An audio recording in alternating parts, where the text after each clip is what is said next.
Awon mos? Wai awon namni numu. Awon agartu waldaa wal gargaarsa qeerroo ganamaa. Ayye. Hawaasa Oromoo addunyaarra jiranii.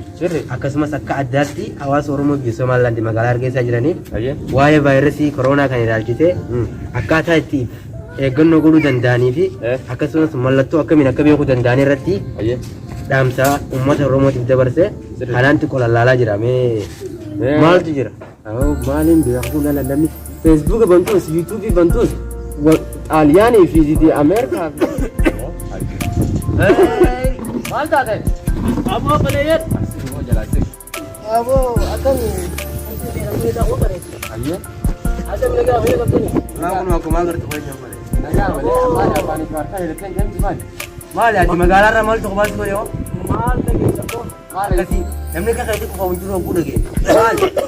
Eengaddaa osoo baleeyyan kee akkanumatti hin deemee ganda ollaa tokko dhage. Naanjaan wallee lukkuma baanan sanis jira. Dubbanni yoo nama qabe isin gaa dubbii karaa biraa fudhatanii eengadda wallaa firraan horii yoo baleeyyan har'aa isinii fuula nu hidhattanii. Jechuun osoo akkasii hin taane akkasii miti. Ati karaa mana yaalaa deemtee moo hundumaafuu?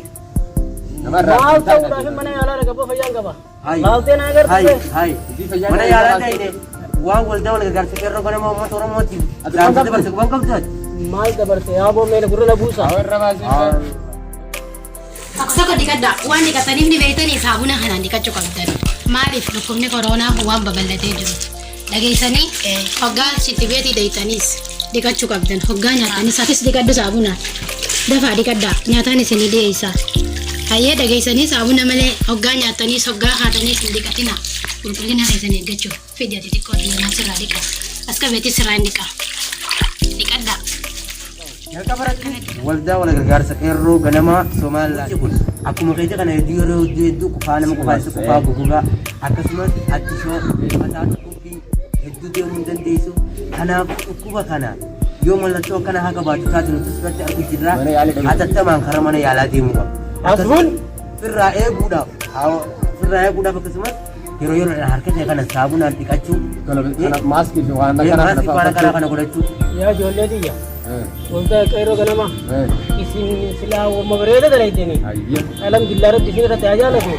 Ani isiniimu waan isin jettan kan hundaa'u baala jimaa kajaan kana gartee kana wanni gahaa takkan jirtu ga waan saa kana mataa gaje. Akkasii miti abbaa akkasii miti san bira kutanii jiran baala jimaa mana bakka biyya oowwaa qaccee nyaatu waan namni isheen dhageeffatiin wanti katiin jiru hatattamaan wamaltoo kanaaf irraa garraan hara mana yaalaa deemu.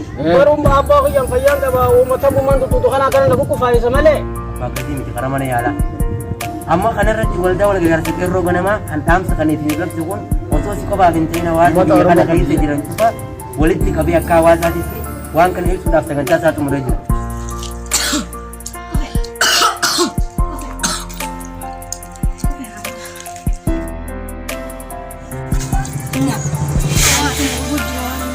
Maal fedhiiroo?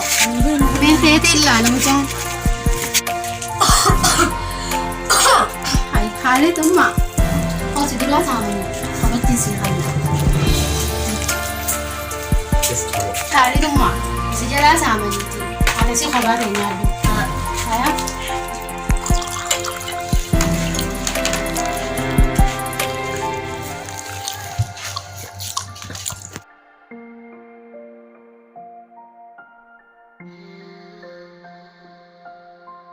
biyya karoorraa jira jaan nuti itti keessatti haasa'an nuti nuti lama walirraa fagaadhaa jaan.